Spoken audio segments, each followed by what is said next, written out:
un motiu per cursar aquest màster qui es vulgui consolidar com a director d'art en publicitat?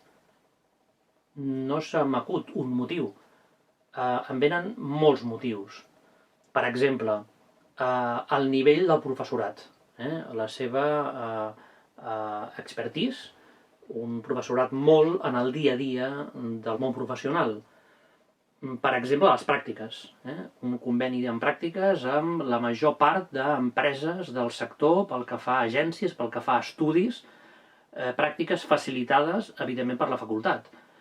Grups reduïts, grups que permeten un gran coneixement del professor a l'alumne i una bona relació inclús entre els alumnes, no? Creant networking, cosa molt important. Què més? Un nivell d'equipaments realment a l'última, pel que fa a platós, sales d'edició, locutoris de ràdio, tot allò que realment l'estudiant troba i trobarà en el món professional real. Un equilibri entre teoria i pràctica, amb una bona base teòrica, però alhora amb tallers, workshops, implementació pràctica a aquesta base teòrica.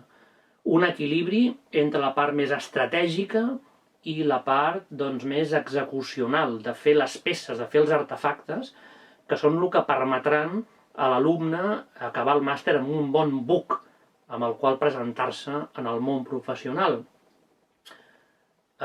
Com veieu, no hi ha un motiu, no veig un sol motiu, en veig diversos de motius. Jo el que us diria, el que et diria, és que busquis, comparis i que trobis tu els motius per cursar aquest màster. T'esperem a Blanquerna.